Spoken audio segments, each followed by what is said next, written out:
Vivencias. Por mais que seja negado, as cordas de Continuamos aquí en Vivencias y ya estamos con el licenciado Jorge Bafico, que nos viene a presentar hoy su libro La vida sigue. Y el psicoanalista Jorge Bafico y el psiquiatra Dagoberto Pupo recorrieron un largo camino juntos.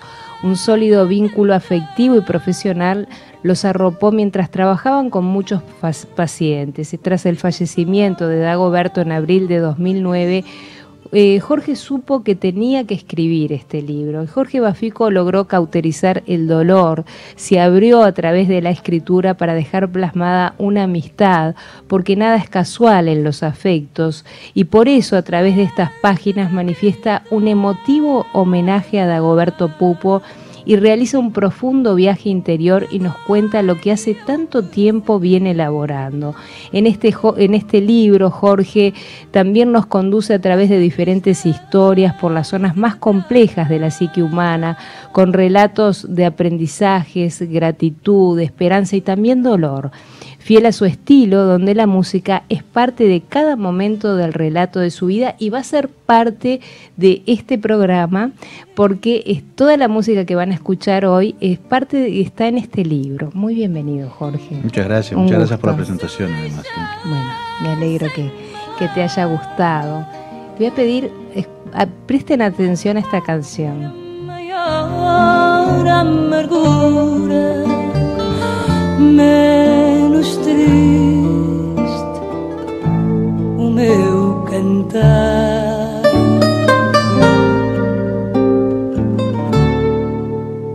Oh, gente da minha terra, agora que eu perdi. Estábamos escuchando a Marisa en un fado titulado A Gente da Mia Terra, un fado muy hermoso que te hizo escuchar Dagoberto Pupo, y que Marisa logró salir con dificultad. Lo veníamos hablando de este fado, ¿no? ¿De qué te hablaba Dagoberto cuando te invita a escuchar esta canción y qué significa esta canción para vos?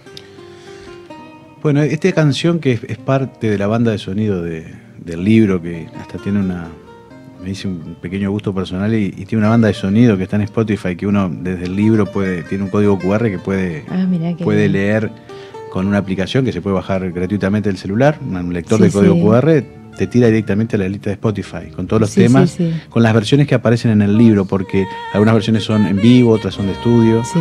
Por ejemplo, este tema de Marisa, a mí me impactó muchísimo. Dagoberto me lo hizo escuchar unos meses antes de morir. Y bueno, él me hizo toda una explicación de este tema, de lo que era el fado. Él era como un gran estudioso de las cosas. Sí. O sea, el fado debe ser de las músicas más tristes del mundo. Sí, sí. ¿No? Comparado hasta el tango, el blues, el bolero, pero yo diría un poco más triste todavía.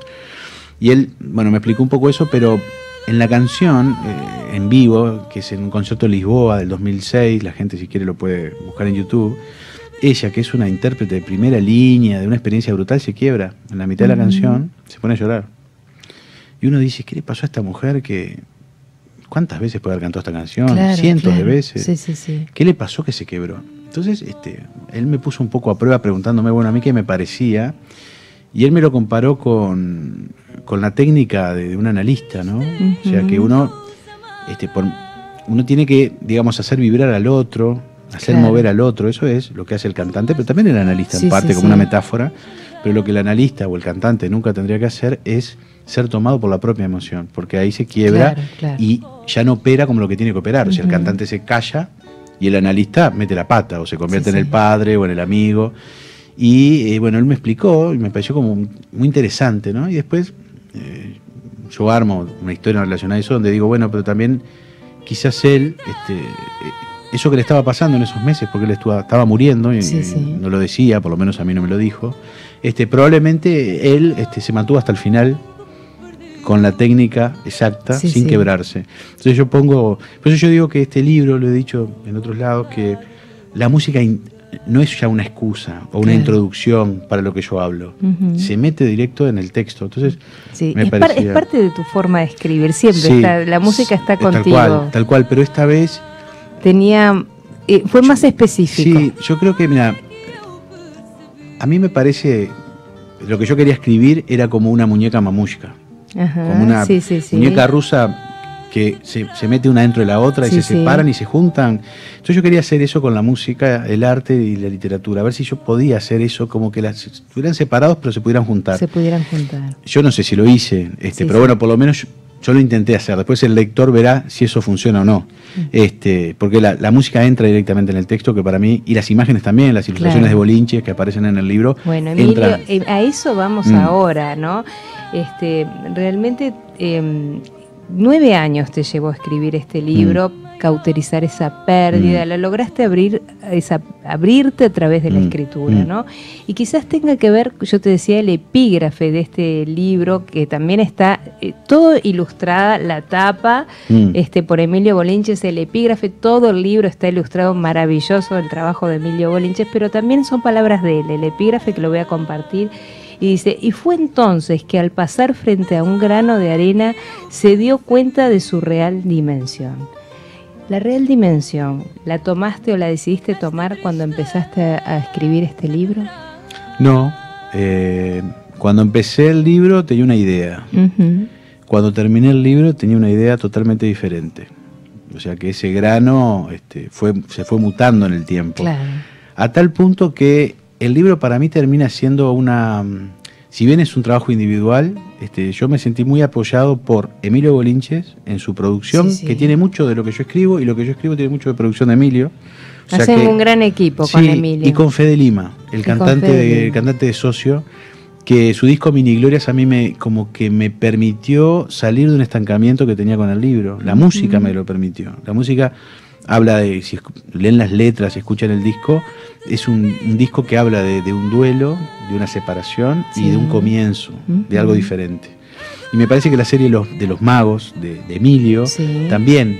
Entonces yo pienso como 3 magos en esta cuestión. Emilio, Fede Lima y yo, en diferentes cosas, como tratando, como en una búsqueda de algo, ¿no? Yo me lo imagino así, por eso para mí va a ser muy importante la presentación del libro, que ellos van a estar presentes, y van a interactuar. Claro.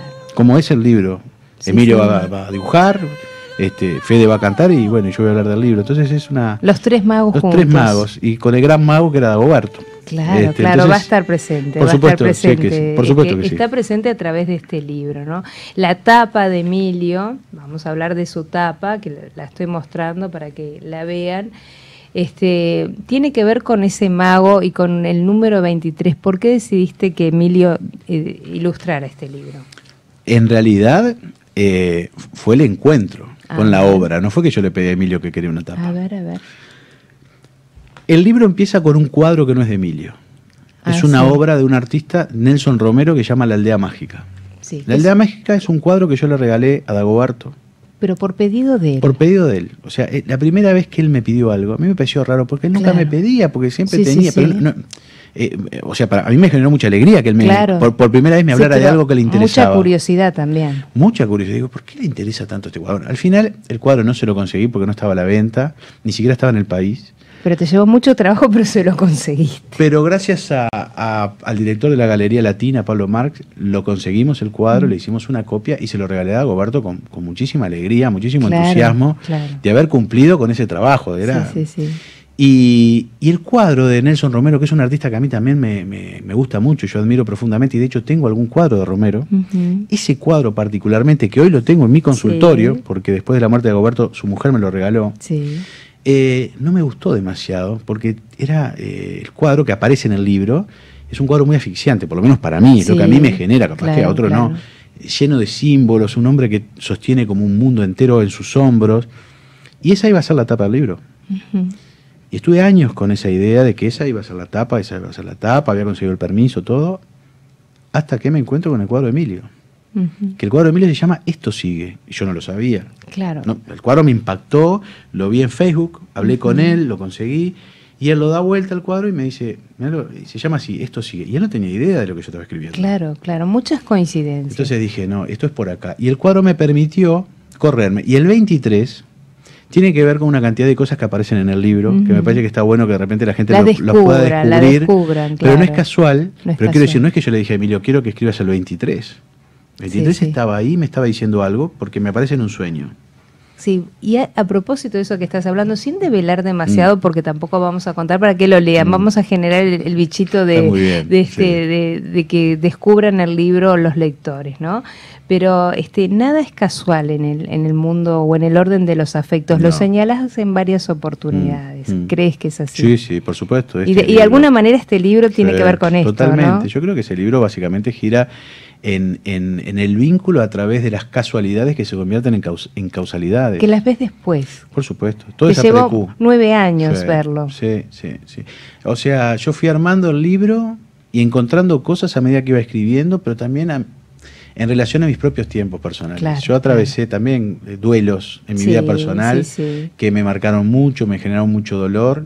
Me hubiera para mí sido muy necesario que Dagoberto hubiera estado ahí, porque yo sé que él era un tipo muy terminante en sus comentarios, sobre todo era muy sincero. Claro. Y yo creo que me hubiera ayudado mucho.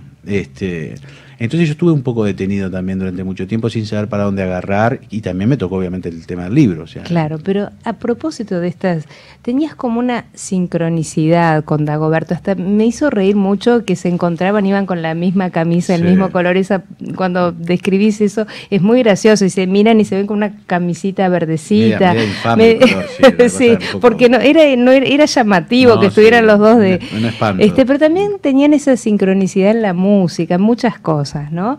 Y hay algo que te pasa cuando uno de tus primeros duelos, cuando llegás tarde porque había fallecido tu abuela, y voy a citar textual lo que él te dijo porque me parece importantísimo.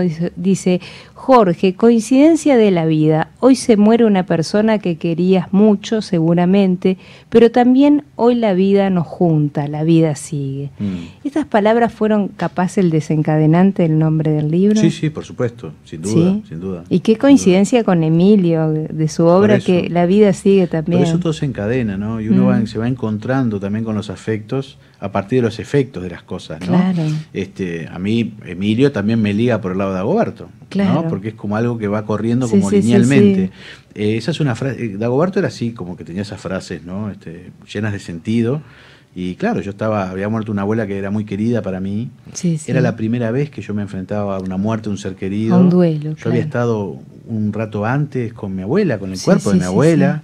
Y bueno, y él me dijo, bueno, muere alguien muy importante para vos, pero nace una amistad. Entonces, de alguien que yo conocía por primera vez, personalmente, ¿no?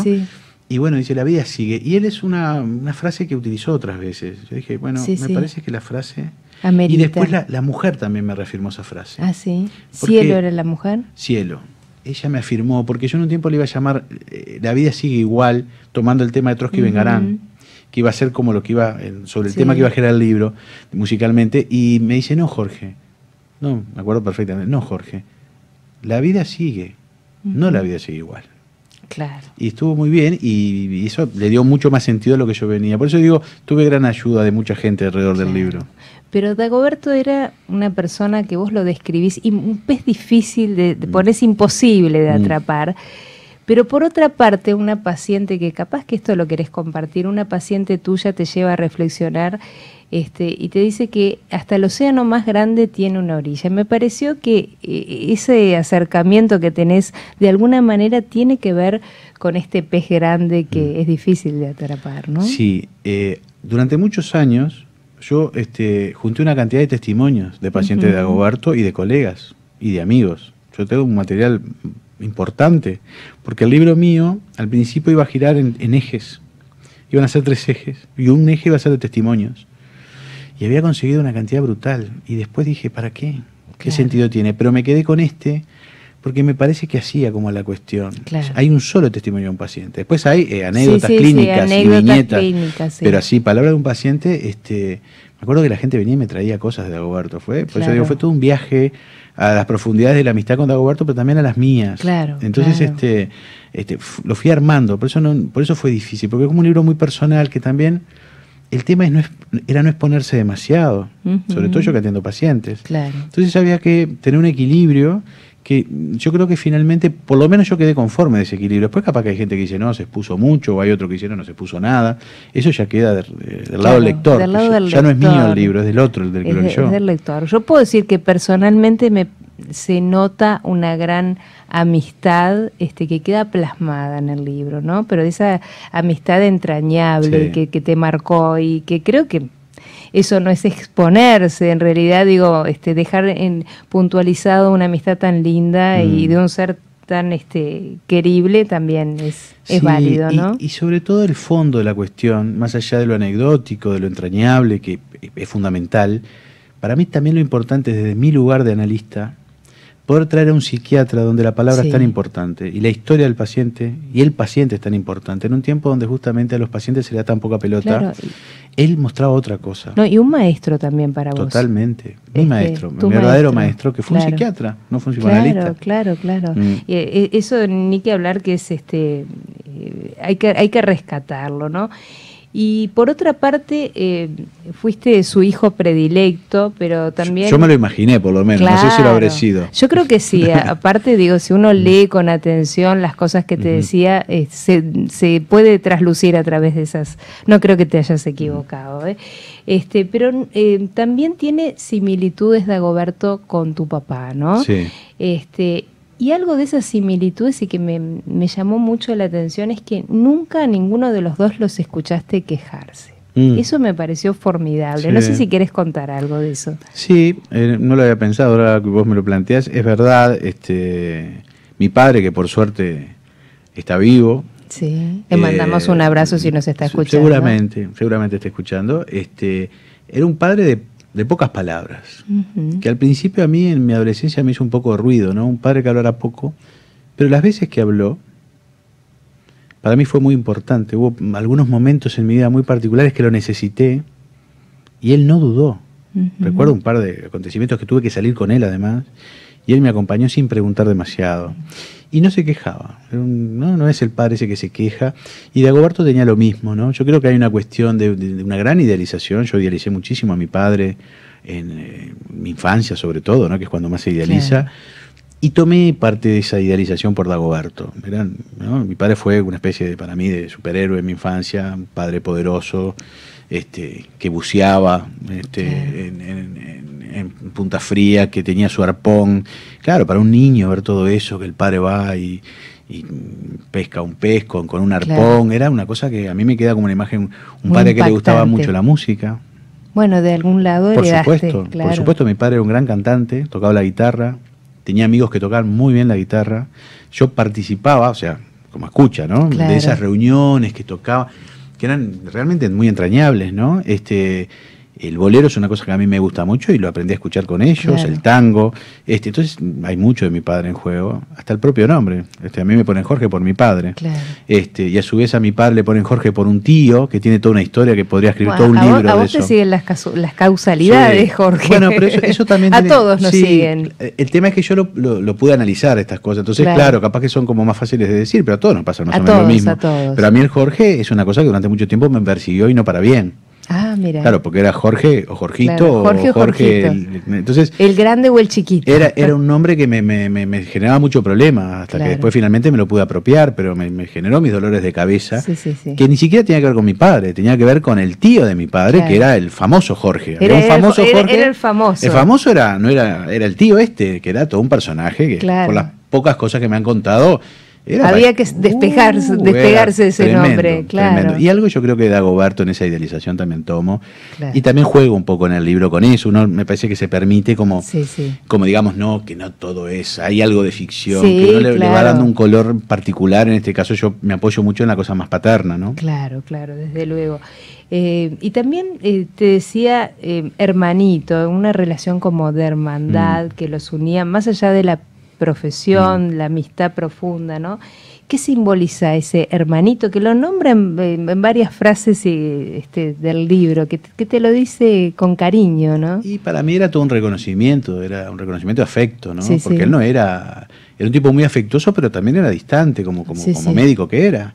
Sin embargo, conmigo, que era 20 años menor, yo creo que para él era como un hermano. Porque él me lo decía y me lo decía con sentimiento. Era hermanito, era más chico. Hermanito, claro, te lo decía hermanito. Para mí era un padre y yo creo que él me puso en ese lugar, no de hijo, sino de hermano de la vida. Claro. Que para mí adquirió un sentido, oye, hermano de la vida. Yo decía, ¿qué quiere decir hermano de la vida? Claro. Es una palabra vacía para mí en un tiempo.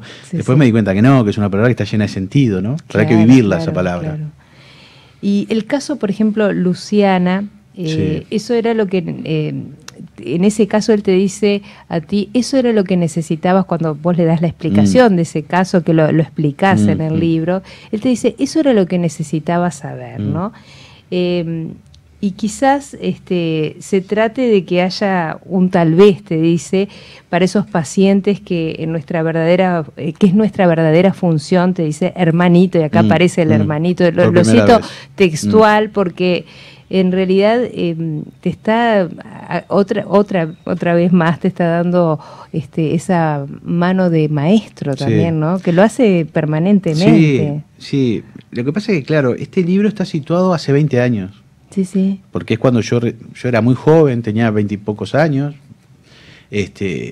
Y bueno, y él era ya una figura muy reconocida en la medicina. Un tipo muy respetado, pero muy respetado, como médico legista y como psiquiatra y como médico internista. Como médico internista ya no ejercía, pero como médico legista era de los tipos más reconocidos que había y como médico psiquiatra también. Entonces, claro, yo recién empezaba y encontrarme con una figura de estas, que además me daba pelota, me participaba de pacientes. Entonces, claro, en ese caso que yo tengo un error técnico, es un caso que habla de una personalidad múltiple, pero una psicosis que son como muy terribles, con un pronóstico muy malo, y yo recién empezando, entonces claro, me fue mal, y yo tenía mucho miedo, mucho temor de que él se decepcionara de mí. Claro. Ahí estaba muy la transferencia paterna y de hijo, que quería ser el hijo predilecto, ¿no? Claro. Y yo temí lo peor, yo temí que iba a ir con el informe a explicarle y que él me decía, no, Jorge, bueno, muchas gracias por todo. Y bueno, hasta acá llegó mi amistad. Y al contrario, él justamente me acuerdo que él, yo en el libro pongo que él dobló la hoja del informe, en realidad no la dobló.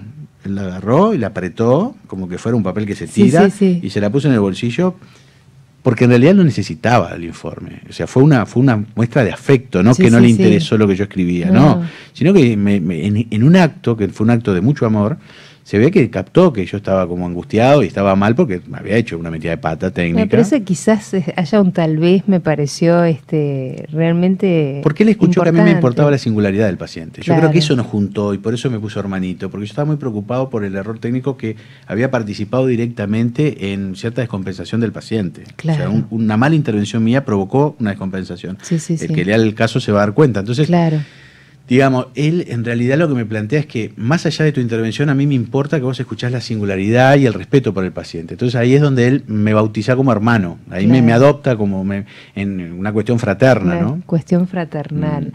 Y hay un caso que capaz que querés contar algo, del caso del Guayer, que él decide no dártelo, ¿no? Pero te lo hace, me parece, como una forma de protegerte. Sí.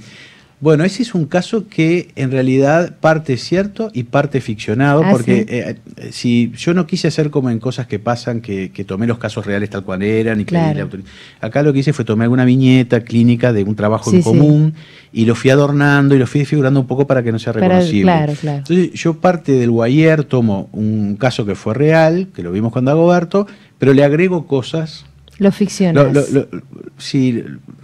Lo transformo un poquito porque, claro, un Guayer es bastante particular, no es tan difícil de ubicar. No. Entonces, pero sí la anécdota es real en el sentido que Dagoberto no quería saber nada con los perversos porque él estaba convencido, igual que yo, que el verdadero perverso no se va a analizar. Claro. Va a gozar del otro, va a angustiar al otro, o va a contarle todo lo que hace, o lo va a atrapar en la fascinación. Claro. Y él ahí me mostró que él... Y era interesante cómo él, desde una cortesía, ¿no? En el trato, una cosa de mucha amabilidad, les podía decir las cosas más duras y no atenderlos, que fue efectivamente lo que hizo, ¿no? Entonces me cuenta el caso para decirme por qué no me lo había... Y sí, seguramente me quisiera proteger porque yo era demasiado joven y yo trabajé muchos años en la cárcel y tuve la oportunidad de ver muchos perversos y puedo asegurar, o sea, por experiencia propia, que uno puede llegar a pasar muy mal con un perverso. Claro. Muy mal, porque genera mucha angustia. Entonces, si yo tuviera hoy que hoy yo tengo la edad de Dagoberto cuando yo lo conocí, yo haría lo mismo. No le derivaría un perverso a un colega. Sí, sí, sí. Bajo ningún concepto, mucho menos a un colega muy joven que seguramente va a salir maltrecho de esa relación. Claro. Te voy a invitar, vamos a hacer una breve pausa y continuamos dialogando acerca de este nuevo libro de Jorge Bafico, La vida sigue. Hacemos una breve pausa y quedan abiertas las líneas de comunicación.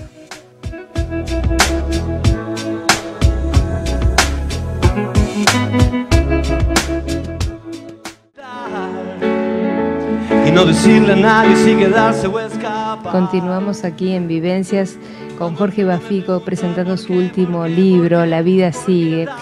Y estábamos escuchando un tema de Fito Páez, Dar es dar, que está Sí. dentro de los temas que está en el libro. Y dar es dar porque tiene que ver con Dagoberto, un hombre que daba, ¿no? Y que tenía muchas virtudes, dentro de las cuales escuchaba a quienes padecían más allá de los síntomas. ¿Cómo lo hacía? ¿Cómo sería la pregunta? ¿Cómo lo hacía? ¿Cómo hacía para escuchar más allá de los síntomas, ¿no? Es un don. Yo creo que hay gente que tiene una forma de escuchar particular. Yo no conocí nunca a nadie clínicamente como él. Y no hacía terapia, no era psicoanalista, no era terapeuta, pero tenía esa cosa, esa empatía, esa cosa que le daba seguridad a las personas, que desde el lugar de él como psiquiatra era muy importante. Capaz que como analista no tanto, pero desde el lugar del médico, y les daba tiempo, les daba cariño, les daba amor en el sentido de poder escucharlos, de poder rescatar la historia, de preocuparse. Él llegó a pagar medicamentos a los pacientes, le llegó a pagar el ómnibus a pacientes para que vinieran a verlo. Se le hizo cosas, el padre tenía mucho que ver con eso, el padre también era médico, pediatra, y según me contó Dagoberto, también hacía esas cosas, y él le quedó toda esa impronta, ¿no? Claro. De esa gran generosidad, de ese tema, como dice Fito Páez, dar es dar. Dar es dar, por eso estaba acá en estos minutos, ¿no? Y en los momentos, uno de los momentos más difíciles nos contás que es tener que desarmar la biblioteca, y nos decís justamente que conservaste algo que encontrás en la biblioteca, que me gustaría que compartas lo que esa lámina que conservás, qué es lo que dice, sí, ¿no? Porque es muy lindo. A mí me pasó que cuando se desarma el consultorio de Dagoberto, su mujer tiene un gesto que a mí hasta el día de hoy me impactó, cuando todavía estaba sin desarmar el consultorio. Sí. Había muchas cosas valiosas en el consultorio de él. Ella me dice, yo quiero que vos te lleves lo que vos quieras de acá. Lo que vos quieras, elegí, llévatelo. Lo cual era un gesto de una generosidad. Entonces yo, por supuesto, no me llevé nada, a no ser dos cosas. Que fue el cuadro que yo le había regalado, que era una copia, que no tenía valor. Claro. O sea, no tenía ningún valor económico. Afectivo, sí. Afectivo, seguro. Y una lámina, que es esta que aparece en el libro, que era una lámina que él tenía, que tiene que ver con una carta de la Edad Media, donde tiene que ver con que había gente que se robaba los libros de las bibliotecas. Y tiene que ver con el sentido del humor que él tenía, me parece, muy particular, ¿no? Entonces se había pedido al Papa que justamente que el sumo pontífice que tomara medidas. Entonces redacta una carta donde dice: hay excomunión reservada a su santidad contra cualquier persona que quitaren, distrajeren o de otro cualquier modo enajenaren algún libro, pergamino o papel de esta biblioteca sin que pueda ser absuelto hasta que éste esté perfectamente reintegrado. Entonces Dagoberto, cuando yo le pedía un libro o él me ofrecía, porque él me ofrecía muchos libros, yo leí mucho gracias a él, y él me introdujo en muchos autores que yo no conocía. Él me mostraba la lámina y me miraba como diciendo, esto ya tiene que ver con una excomunión, y yo por supuesto no quería ser exiliado de sus afectos, ¿no? Claro, claro. Pero hay una historia que puedo contar algo, no todo, que me parece que es interesante este capítulo, que este capítulo tenía otro final, porque después de conversarlo con su mujer había alguna cosita que quizás no se interpretara bien en la lectura. Entonces apareció esta lámina y a mí me llamó mucho la atención, porque lo mismo que me dijo Cielo, me lo dijo mi pareja, Gaby. que yo también tuve la fortuna de tanto contar con Emilio como con Fede Lima, contar con Gaby, que de alguna forma leyó el libro y fue una especie de filtro, Claro. donde me marcó algunas cosas, y a veces las mujeres no erran, ¿no? No, el grado de intuición de no hay que... Y bueno, y uno tiene que saber escuchar también esas y más cosas. de la pareja. Por supuesto. Que te conoce como nadie, ¿no? Por supuesto. Entonces, cuando le planteé esto de que lo iba a arreglar el capítulo y quedó como Claro. está acá en el libro, a ella le gustó mucho más también. Entonces yo dije, bueno, quizás, y que tomarle humor. Claro.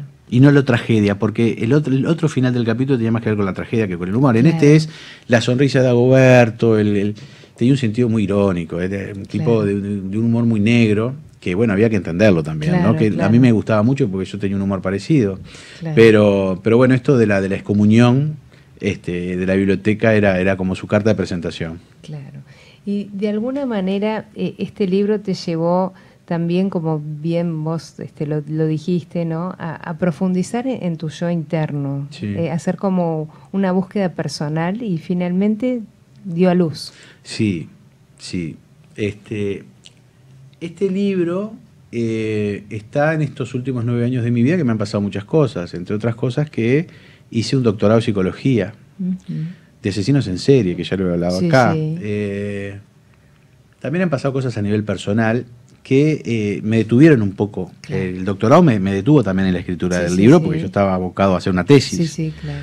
Pero el libro me llevó a decir, bueno, yo no puedo hacer un libro con la biografía de Dagoberto, pues es imposible. Claro. O sea, no puedo ir por ahí, no puedo ir hablando de su historia porque no es conveniente. No es la idea. No era la idea, claro. Entonces dije, bueno, la única forma que yo puedo hacer esto es metiéndome yo en las profundidades, en mis propias profundidades, en pensar a él como un padre, a relacionarlo con mi padre, al hablar de la música, al hablar de los casos clínicos, hablar de mis propios errores en la clínica y que él de alguna forma me trató de orientar. O sea que es un libro que me termina encontrando a mí. O sea que el pez, el famoso pez ese que estoy persiguiendo en todo el libro, Sí, sí. es mi propio pez. Claro. Y utilizo a Dagoberto un poco como excusa para hablar de mí. Por eso digo que es mi libro más personal. Y yo creo que también el espíritu, cuando digo el espíritu no lo digo en sentido Sí, sí, cristiano, sí. ¿no? No. Lo digo como que está impregnado en el Sí, libro, sí. en él. Es como su última enseñanza, porque yo pensé este libro como que fuera él, como pensaba él, ¿no? Lo llevé por ese lado, pero al mismo tiempo tiene algo como de un análisis personal, sin dudas. Claro, desde luego. Vamos entonces a anunciar, porque lo vas a presentar este libro en el Museo de Artes Visuales el martes 28, 19 horas. Es abierto a todo público. Sí, sería divino que fuera, nada más, ¿no? Bueno, entonces los invitamos. Sí, yo por no supuesto. quiero hacer No, invitaciones por que supuesto. no. Bueno, Todo el que quiera invitamos a todos los que te quieran acompañar y bueno, y repetirnos a ver cómo va a ser el encuentro. Yo si leen el libro, Sí. van a Sería entender- maravilloso. Sería bárbaro, ¿no? Esperemos que desde aquí hayamos ojalá despertado la No, pizquita yo para creo que sí, ¿no? Yo creo que muchos se Está van a muy enganchar. interesante, así que vale la pena. Bueno, muchas Y gracias. es de una lectura Rápida. Sí. Vos me dijiste cuando yo te mandé la devolución, es que rápido lo leíste, es que me enganché y Sí, hasta sí. que no lo terminé. Bueno, es lo que me muy llega, entretenido. Me llega de la gente que lo ha leído eso, como que Muy se engancha. ameno. Sí. La presentación para mí es el final del libro, es el último capítulo. De hecho, va a haber una ilustración de Bolinches que va a Sí. ser la de la presentación, o sea que va a ser como que estuviera en el libro. Claro. Y Fede Lima va a tocar con parte de su grupo, socio, Sí. algunas canciones que integran el libro, las canciones de socio que aparecen en el libro las va a tocar además un tema, que no voy a decir cuál, Perfecto. pero es uno de los temas que aparece en el libro, va a ser un cover, va a ser una versión Sí. personal. Y además, al final de la presentación, por cuestiones que voy a contar cuando sea la Claro, presentación, muy bien. va a estrenar un tema. Un tema nuevo que se llama Kung Fu. Perfecto. O sea que es todo como entre amigos, entrañable. Sí, sí, sí. Entre estos tres magos, como Sí, bien decías, sí. que bueno, harán magia esa noche. Esperemos. Entonces. Son magos que estuvieron durante mucho tiempo en la búsqueda de algo. Y Claro. están como cada uno En su búsqueda. encontrándola, ¿no? Claro. Y bueno, y la verdad que los tres tenemos como muy buena onda entre nosotros, ¿no? Y los tres estamos disfrutando mucho de esta futura presentación. Bueno, estaremos acompañándolos. Ha sido un inmenso placer, como siempre, recibirte. Y bueno, te esperamos cuando quieras venir a hablar de lo que quieras, un próximo libro, o Bueno, siempre las muchísimas puertas gracias. están abiertas. Yo, el agradecido soy yo porque yo siempre digo que uno venga a hablar y que justamente el entrevistador se preocupe como vos por leer el libro, por pensar, es mucho más fácil, es mucho más lindo, es mucho más ameno para uno sentir que, bueno, del otro lado Claro. hay repercusión de lo que uno hace. Así que muchísimas gracias. Favor, más que merecido. Hacemos una breve pausa y bueno, vamos a mostrar de vuelta para que vean. A Emilio le mandamos un abrazo enorme, Emilio un trabajo. debe estar escuchando. Emilio Bolinche es un trabajo espectacular, se pasó, muy bueno. Y bueno, vamos a escucharlos a los Tres Magos entonces y acompañarlos en la presentación el próximo martes 28 a las 19 horas en el Museo de Artes Visuales. Se va a estar presentando el libro de Jorge Bafico, La vida sigue. Hacemos una breve pausa y enseguida volvemos con la... Vivencias.